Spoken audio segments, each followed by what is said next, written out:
Bonjour, bonsoir, salam alaikum, la fia malam. Comme promis, j'ai promis passer aujourd'hui en revue la soirée d'hier pour l'élection de Miss Tchad 2016.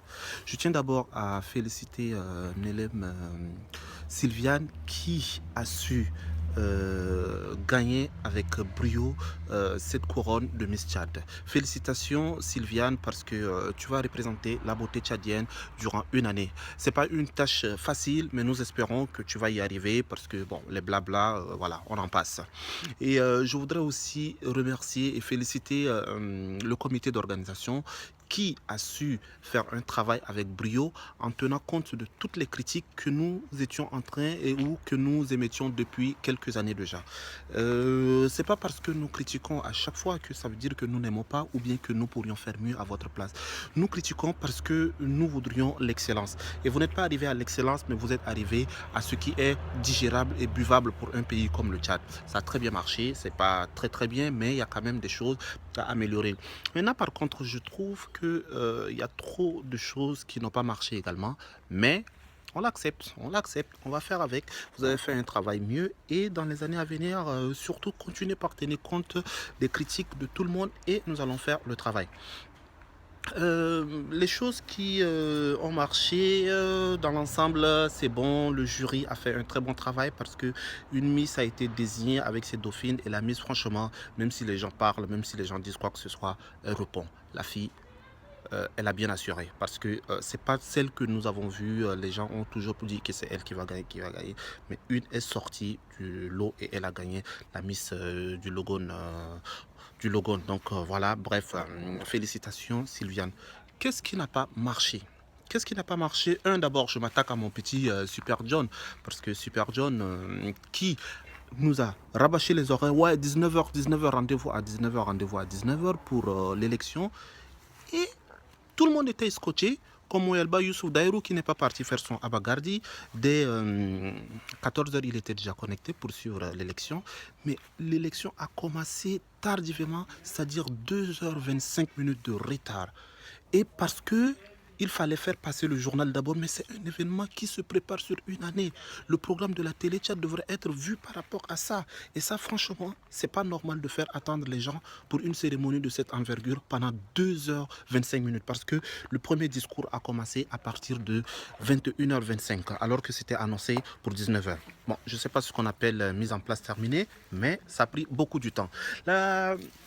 L'autre chose, que viennent bien faire tout ce parterre d'officiels et de membres du gouvernement dans cette salle? Mais c'est une élection Miss Tchad, c'est une élection culturelle, c'est pas une élection politique. Que vient faire le ministre du pétrole? Que vient faire le ministre de la culture? Bon, même si c'est son ministère et que c'est sous sa tutelle, il doit juste venir comme ça, mais c'est le comité d'organisation qui doit faire ça. C'est une organisation qui ne revient pas à l'État, mais à une institution, une organisation désignée par des entreprises et autres. Mais que vient faire le ministre de la culture dans la salle? Mais avec son ami du pétrole et tant d'autres ministres. Ils sont venus pour pointer les filles, ils sont venus pour voir quoi? Franchement, j'ai été déçu en les voyant dans la salle et cela a donné l'aspect politique de la chose. Et le pire encore, l'ancien Premier ministre, qui est aujourd'hui le secrétaire général du MPS, du Mouvement Patriotique du Salut, que vient-il faire dans la salle? Il vient faire quoi?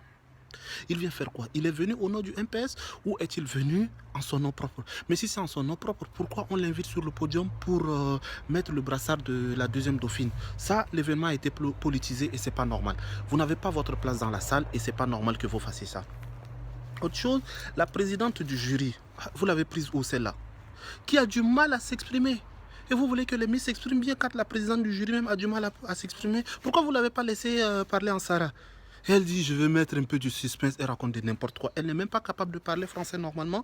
La prochaine fois, comité d'organisation, faites un bon travail. Choisissez de bonnes personnes. Même le membre du jury, là, apprenez-leur à parler. Bon, hier, j'ai fait des publications en essayant de titiller mon grand frère Issène Ngaro, quelqu'un à qui je dis bien, je ne lance pas des pics, mais je reste dans le domaine de droit. Et il y a un truc que j'ai pas compris. Dans la lecture hier des règlements, il a été dit que les candidats doivent être naturels, refléter la beauté naturelle. Alors, qui dit pour moi naturel, dit tout ce qui a de naturel, ce que Dieu a donné. Bon, les habits, c'est pas Dieu qui a donné, mais on ne veut pas les voir quand même nus. Je ne comprends pas pourquoi Toutes les Miss hier avaient au moins 2 kilos de perruque sur la tête. 2 kilos de perruque, c'est trop. Je ne comprends pas du tout. Elles ne devraient même pas avoir de perruque parce que les perruques, ce n'est plus naturel. Elles doivent avoir des cheveux naturels. L'homme noir ou la femme noire a des cheveux. Moi, vous voyez ça, c'est des rastas. Ce sont mes cheveux naturels. Je n'ai pas mis de perruque dessus, je n'ai pas fait quoi que ce soit. Et pire encore, nos sœurs ont des cheveux, elles peuvent bien avoir ça. Pourquoi prendre sur le podium des filles avec plein de perruques sur les cheveux, sur la tête? Ça, franchement, je ne comprends pas. Et ça, normalement, si on devrait tenir compte de ce qui a été écrit comme règlement, toutes les candidates, les 14 hier, étaient disqualifiées. Et là, je vais avoir un jour peut-être l'explication avec mon grand frère Issé Ngaro qui va nous expliquer plus amplement quand il prendra le temps de se reposer et autres. Bon, je sais que c'est le critère. Si on veut vraiment tenir compte des Miss sans perruque, on n'en aura pas. Mais les prochaines fois, faites mieux. Choisissez des filles et qu'elles se préparent normalement avec des cheveux naturels. Sinon, elles ne passent pas. Sinon, ce n'est plus naturel. Elles sont jolies, mais elles ne sont pas belles. Parce que c'est des trucs, des rajouts sur les cheveux. Alors, la télé-chat. La télé-chat, je ne comprends rien. Franchement, même la CRTV, la télévision camerounaise qu'on regardait dans les années 80, là, avec les batteries, c'était mieux. C'est quoi ce désordre de régie, là? Mais il n'y a rien derrière. Franchement, on avait honte. Faites-nous plaisir, parce que cet événement est diffusé à l'international et sur les bouquets. Donc, la télé-chat est sur le bouquet.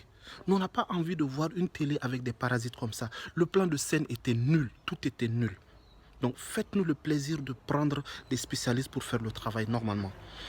Et même s'il faut faire appel comme le ministre a fait appel aux Ivoiriens et autres pour venir organiser, mais faites la même chose pour la télé-chat. Vous avez le matériel, vous avez le matériel, vous avez les moyens. Donc s'il vous plaît, félicitations pour tout, mais la télé-chat hier c'était nul. Félicitations à la Miss, félicitations à tout le comité d'organisation. Maintenant, celles qui n'ont pas gagné, préparez-vous mieux. Et celles qui veulent gagner l'année prochaine, préparez-vous encore mieux. Donc je dis merci et chapeau encore pour ce travail.